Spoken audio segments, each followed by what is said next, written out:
You're listening to the No Labels, No Limits podcast with best-selling author Sarah Box, where you get the inside scoop on the steps action takers and decision makers take to align their purpose to their principles and achieve their goals in business and life. We focus on the mantra, no labels, no limits, no excuses. And now, without further ado, please welcome your commanding coach with plenty of chutzpah and heart, Sarah Box.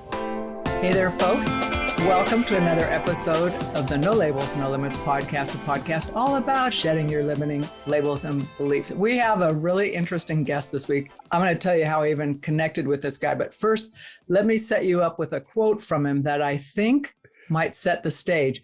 And he says that despite opposition and limited perspective of some, to stay true to the path you are on can help to overcome most of life's obstacles. So right when you're wanting to throw in that towel, just take a pause, take a break, and persevere. So with that, Amen. Let me tell you a little bit about our guest, Russell Matthews. So I've been chatting with him before I pushed record. So now I feel like I should just call him Russ. Do you go by Russ or Russell? Fine. Well, what's funny about it is that I'll just do real quick is I've always gone by Russ, but then when I moved to Australia, everybody started misspelling my name because of my accent. They spelled it Ross. And so I started introducing myself as my actual name, Russell, which my mother loves. You know, my mom loves the fact that she finally gets to hear it. That's right. And so everybody in Australia knows me as Russell, but in true Australian form, it gets shortened to Russ really quickly. So all of my friends or mates, as we call them here in Australia, would call me Russ. Okay, well, let me give folks the little quick bio on you, and then I want you to fill in around the edges. So Russ, first of all, I know Russ through his brother, and I don't really even know his brother. Way back in the early 2000s, mid 2000s, right? His brother, Mitch Matthews, who some of you may know from this podcast or listening or other communications we've had out in the world. I went through his training to his certification as a coach. Wow. Right. So I go through the training. It was great. I'm nervous. I keep going, but I learned some things from your brother that have stuck with me to this day. And part of it's his enthusiasm, but then his other people he read and followed and stuff have all we filter in and kind of merge. Right. So a week ago, and this is quick turnaround for a podcast guest, I see a random post from Mitch in a feed that I rarely read because I'm not on Facebook often, but it's a picture of Russ holding up this new book. And the title of the book is what caught my attention. And I thought, okay, I don't really reach out to people who I don't know or I just follow, but Saturday morning, hey, if Russell would like to be on the podcast, I'd love to have him. And then I bought the book, not knowing whether or not I'd ever get to have you on the podcast, Russell. So anyway, long story longer, it worked out. Russ was able to schedule for today. And I'm going to let you say a little bit about your background, where you work, Sure. how you got from the States, because you're originally from the States, to where you're living in Australia now. Sure. Sounds great. Yeah. Oh, I love it. I love all these connections, especially if you get to include my brother in the mix, because he's a great guy. I absolutely love my brother. And so real quick, I grew up in Iowa in the middle part of the United States, and I loved my life there. We had a great experience as far as growing up in the heartland of America. I was in business for quite a few years, worked in retail and actually opened some stores around the country and on the East Coast. And that's where I met my beautiful bride, Kathy. And we had our first 3 children there in Baltimore in the Washington, D.C. area. Then we moved back with the same business opportunity back into Iowa.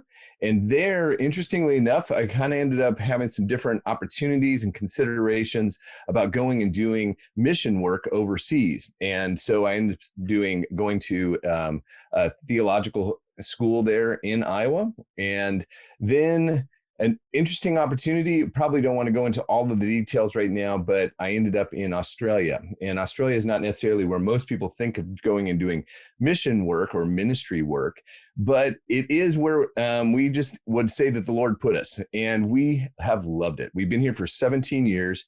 It's a very different country than most people experience, but also even the ministries that we've been able to be a part of have been incredible. And so I work for an organization called City Bible Forum and also Third Space, and where we try to engage with the bigger questions of life and also consider how we can find that third space, that place where people can meet and discuss in an atmosphere that's safe, and also an opportunity to discuss some of the bigger questions of life. And one area that I do that with is in film. And so we started a ministry about 10 years ago called Real Dialogue. It's REEL, Real Dialogue, where we show films and then we have panel discussions that we have a discussion about the film and the themes of the film. And it's amazing. We'll get hundreds of people coming along to these events. They just absolutely love it.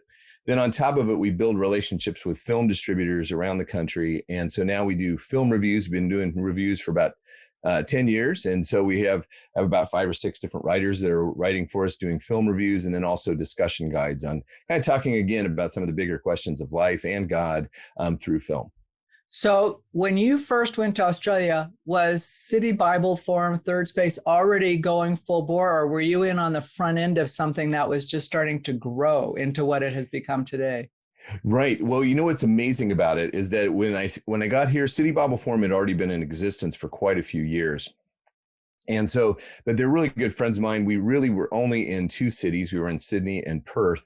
And so since I've been here, we are now in every major business district in Australia.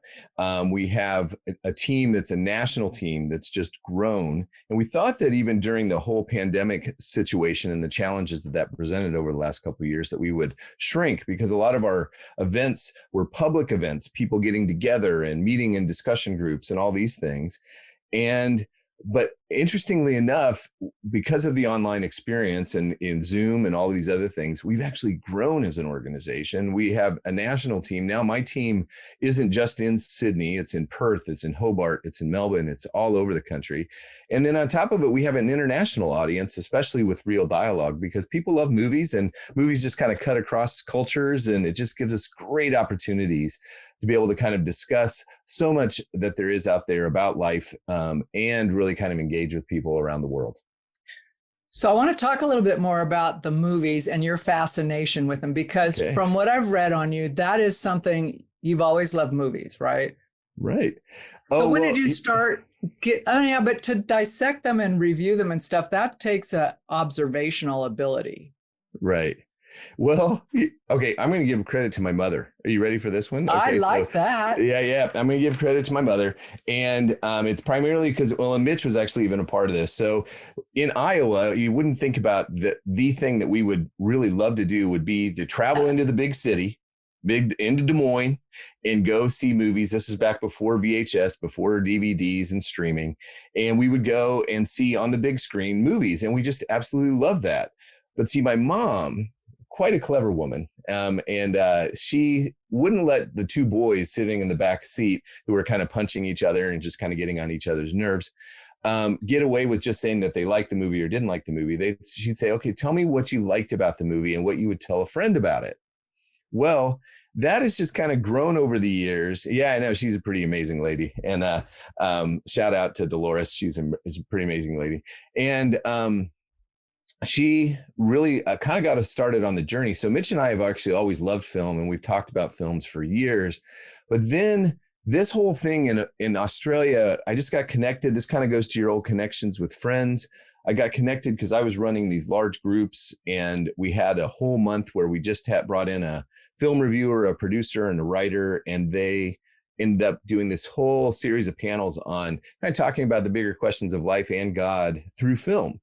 And so that's when we really started doing the film reviews for Real Dialogue. And it's just kind of progressed from there. And 10 years later, we're just still loving it. And it still just gives us some great opportunities. So how do you choose the films that you use? Because, and I will spend more time speaking specifically about the book, but I noticed that in the book, you're using films that are well-known, not all that current, right? So they've got a long viewership, I guess I would say, right, that resonates with multiple generations. So how do you pick the films that you show and dialogue around? Or is there something you look for, or can you actually do dialogue, meaningful dialogue around almost any film?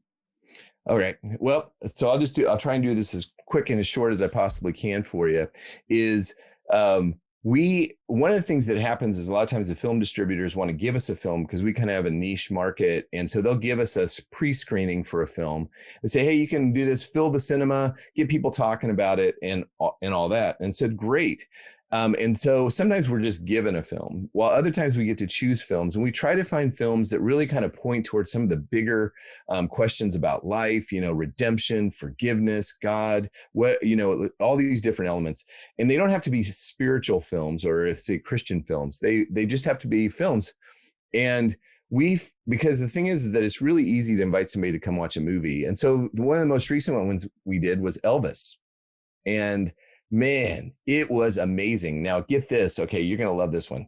So we did it as students. And so we had, 60 plus students in the cinema. They loved the movie. We were sitting down having dinner and they were talking all about it.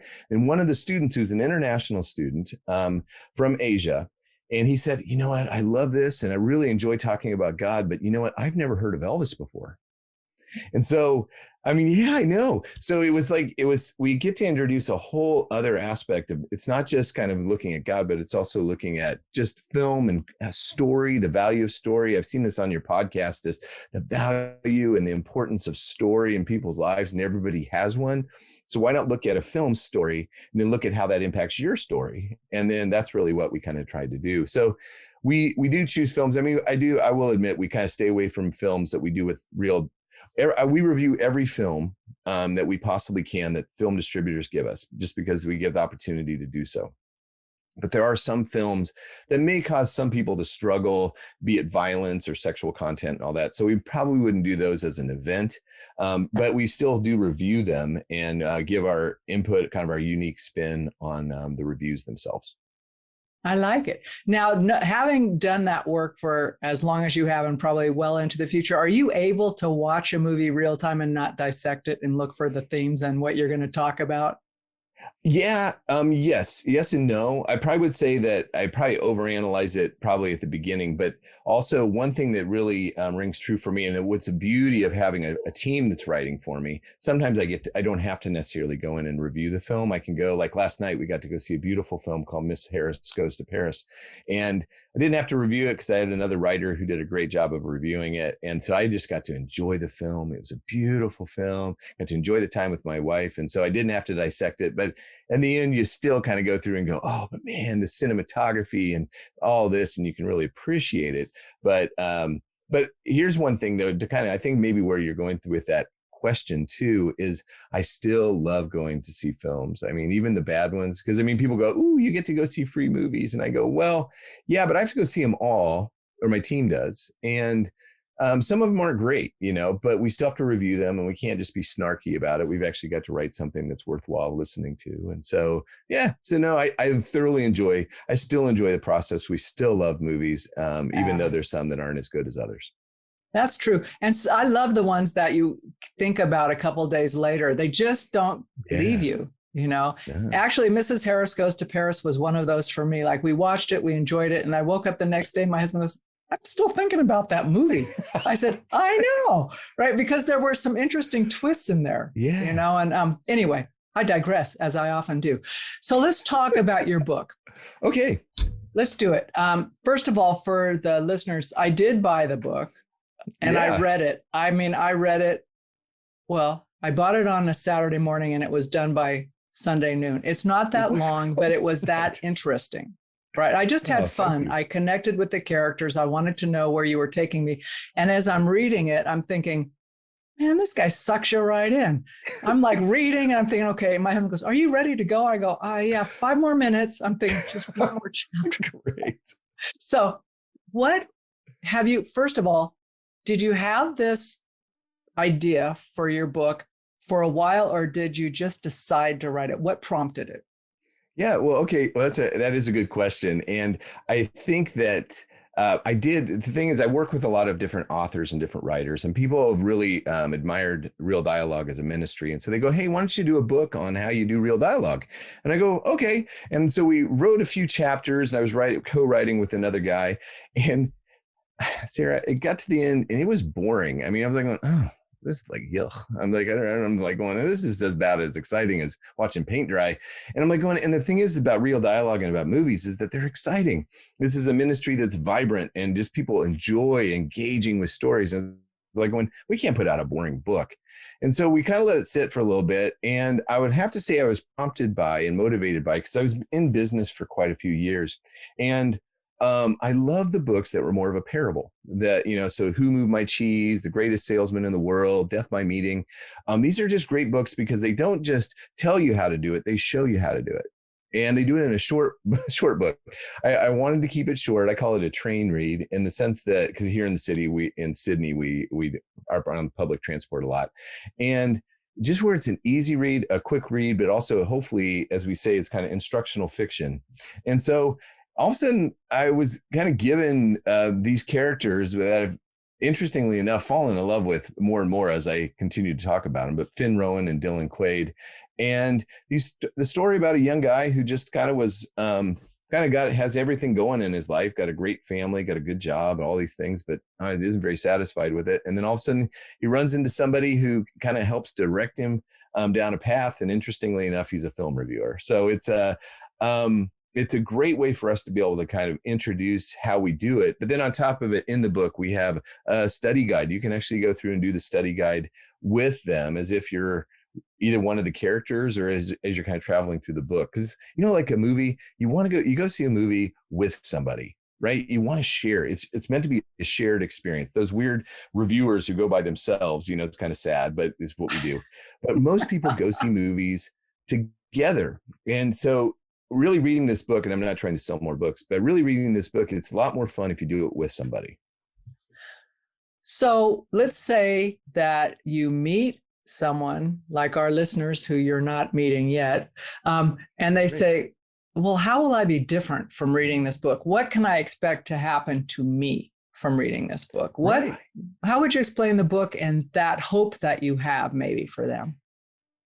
Yeah, well, there's probably two sides to that coin because there's two primary characters, even though there's a lot more. You'll see their families are introduced and all this. So there's a depth to it. It's not just two guys talking the whole time. But one is kind of somebody who's searching for more in life. So they're really looking to see what they can where they're at. They may have everything that the world has to offer, but they're looking for something more. And so this book really kind of allows for the reader or those who are kind of experiencing it to go, oh, okay, well, there's a unique spin. I mean, we do include, there's a lot of discussion about the spirituality, their God, the Bible, all that's included in there.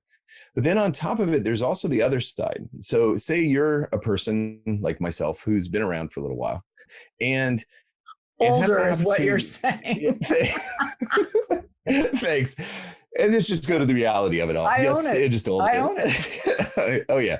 And I love it. I'm a grandfather. I absolutely love, this life. I enjoy this part.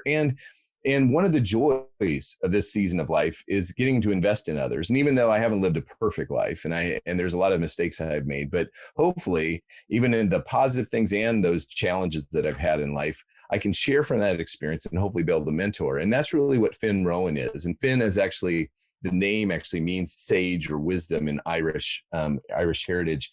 It is just a way to be able to kind of gain wisdom from somebody who's kind of been there before and kind of lived it all. And if you come to realize that a lot of times Finn doesn't answer a lot of questions, he just asks a lot of questions. He asks a lot of questions to gain understanding of who the person is that's sitting across the table from him, and then be able to hopefully get some knowledge, and well as using sources outside of himself to be able to kind of point his mentee or Dylan to how he can get the answers he's seeking. The other thing I found that you did in the book, I'm gonna talk about it without talking about it, but I thought that because I don't want to give away the story. It's a good story, right. But the Thank you. lessons learned through observation on Dylan's part, right? When he goes in and he sees how the people react and all that kind of thing, and he modifies his behavior. What happens for him? So like in the cafes and stuff, he observes and he wonders, how does how does that always happen? And then it's like, how do people know him and all these things? But it's so great because those are the tiny little tweaks we can make in life to see immediate improvements, right? They're not like, he didn't have to go for years trudging down this terrible trail to figure stuff out, No. you know?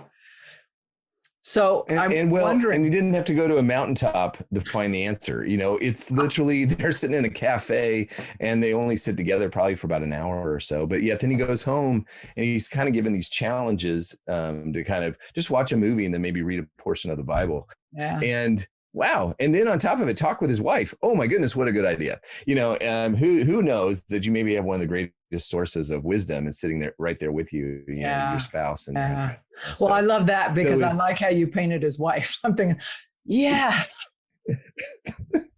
Yeah, Tina is great. And actually Finn's wife is probably one of my favorite characters too. So we'll see what happens as the years progress, if there's another opportunity to introduce some of these characters.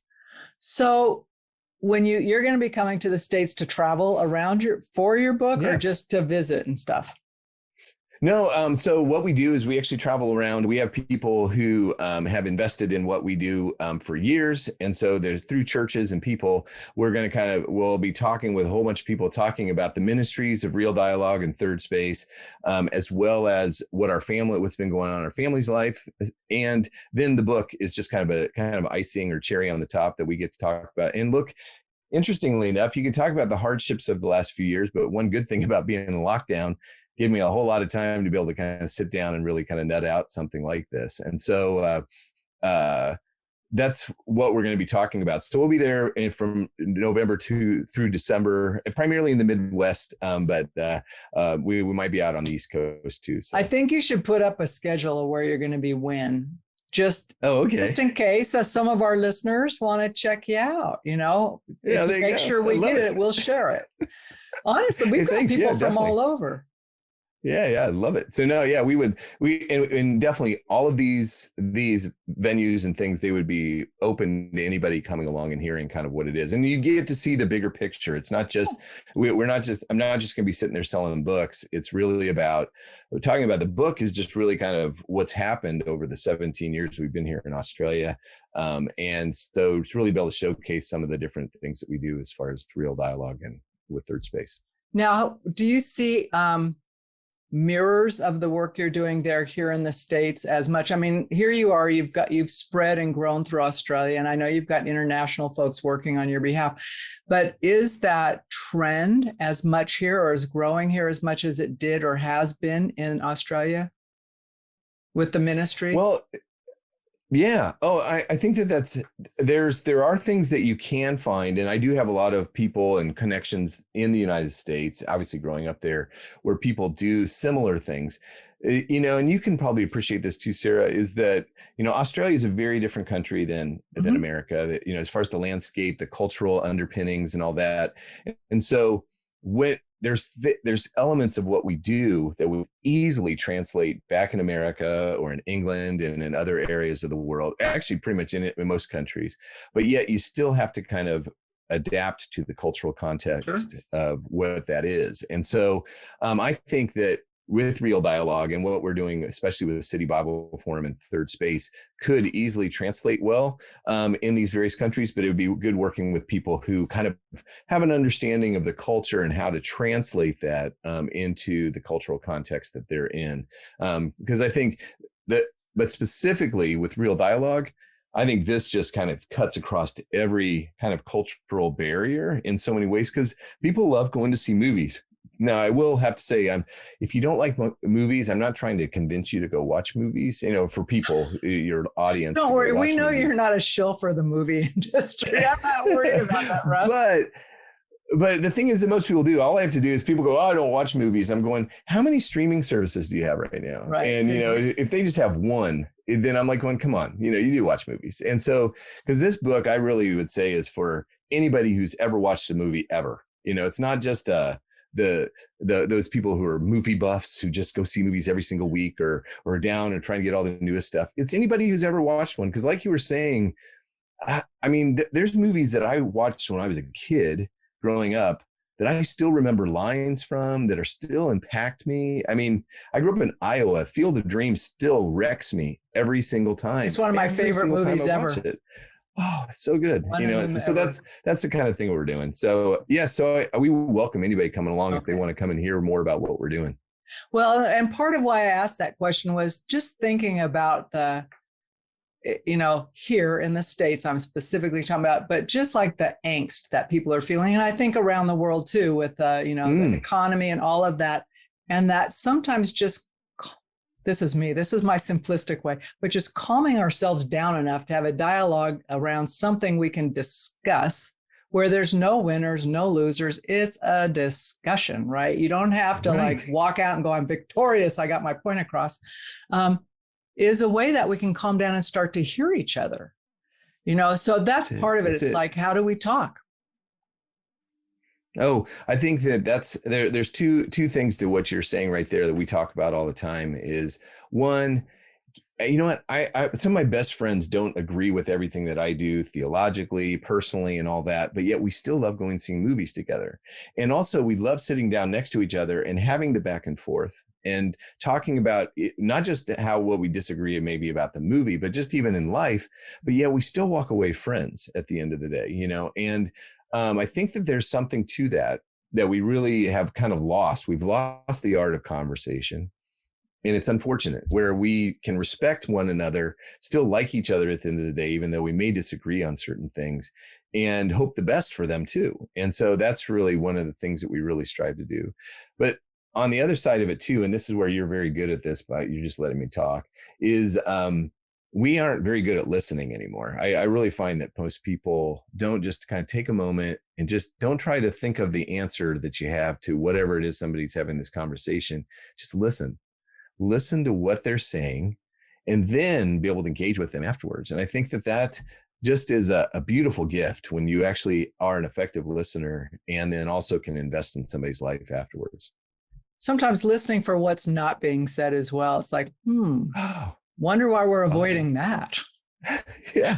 But don't go there unless you really want to stay there, because you don't open that can of worms if you plan on, I got to go in 5. Right? You just don't do that. Exactly.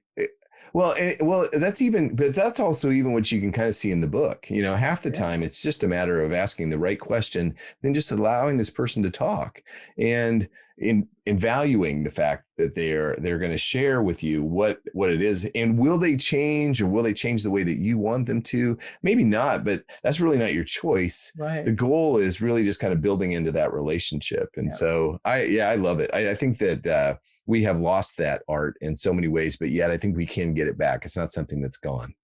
I don't think it is either. I think it just has to have a desire to have a different kind of connection. Right.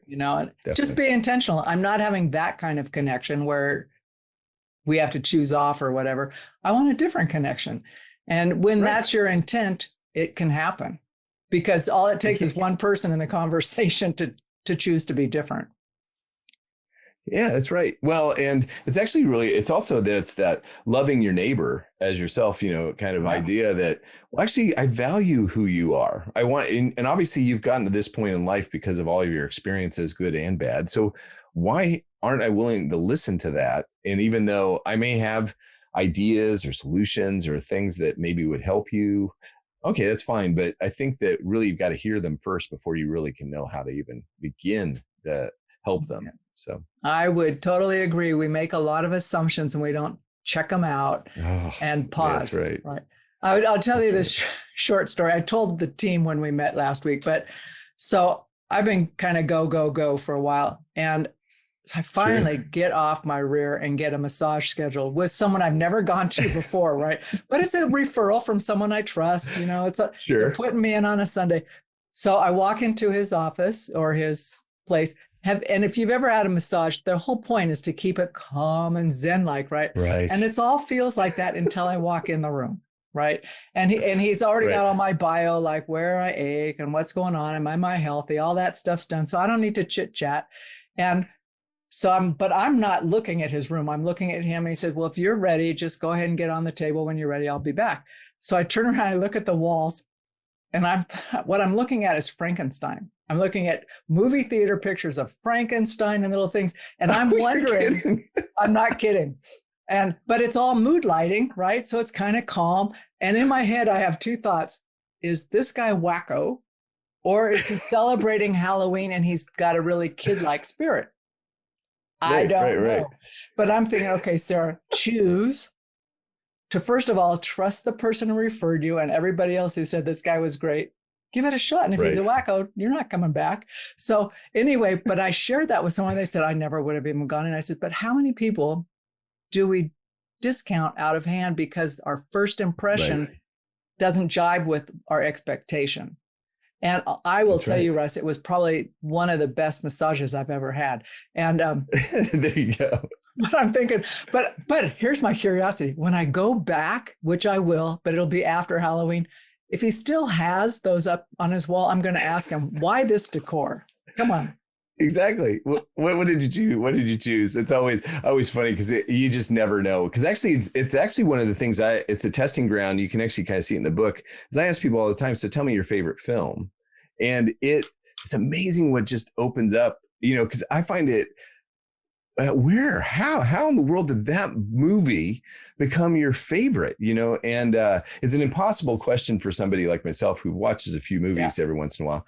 But it is a great question to really begin to kind of scratch into the surface and find out exactly why it is that you would put Frankenstein on your wall. It's like, oh, okay.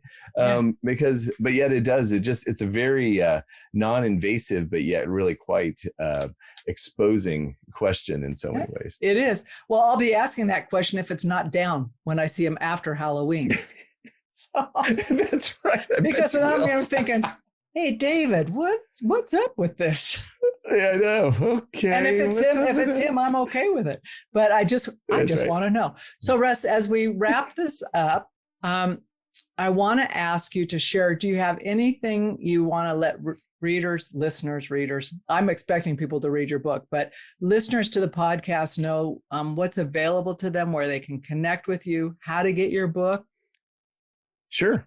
Oh yeah, so it's pretty easy. If you want to get the book, all you have to do is you can get it on Amazon anywhere in the world. So it's pretty much on Amazon wherever you are. If you can pick it up, you can get an ebook, or also you can get it in paperback. If you want to, you can go to thirdspace.org.au, which is our kind of our overall work or ministry work website, and the book is there, and it's available for you to be able to pick up there too if you'd like. And then if you're really interested even further, it's in the book, but then on top of it, if you want to just kind of go check out all of our reviews, all of our discussion guides, our collections, and even our training, it's Real Dialogues, REEL dialogue.com. And so these are kind of where it's pretty simple and straightforward, but it's also, there's just tons of opportunities. And especially if you enjoy movies at all, this is a really great way for you to be able to do that. And if you want to really get the conversation moving towards more about God and even the Bible with this, we really encourage you to do that. And it will help do that in a fun way that'll seep into your brain. So, all right. So listeners, check Russ's book out. Check out Third Space. Just check out everything. It'll be in the show notes. You don't have to do much work to find it. I hope if you have enjoyed this episode, please share it with a friend. The holidays are coming up, and if you want to buy a book for a friend, this wouldn't be a bad one. That's right. Parables last a long time, and they can be passed down. They do. So, Russ, with that as the ending, I have one last question. What's the next film that you're picking? Not because it was sent you, but the next film you guys are looking forward to watching together, you and your wife. Oh, the next book the next film that is definitely on my radar is called The Fabelmans, and it's Steven Spielberg. It's his kind of autobiography of his life as a child growing up, and actually what inspired him to become one of the greatest filmmakers of all time. And it looks beautiful. I mean, it just looks fantastic, as he always is. He's probably one of most people's favorite directors, but then to be able to kind of have a look into what made him the person that he is as far as an artist. So it's The Fabelmans is the ones that I'm looking forward to in the weeks ahead. Good. Now it's on my list. I'll be cool. I hope you enjoy it. Yeah. Well, send me your review. Send me your review, Sarah. That's what I want to know. Okay, that'll sound good. All right, Russ. Yeah, that'd be great. Thank you so much for being on the No Labels, No Limits podcast. And I look forward to learning more about your journey as you go forward. No, thanks so much. I really appreciate being a part of it. Thank you.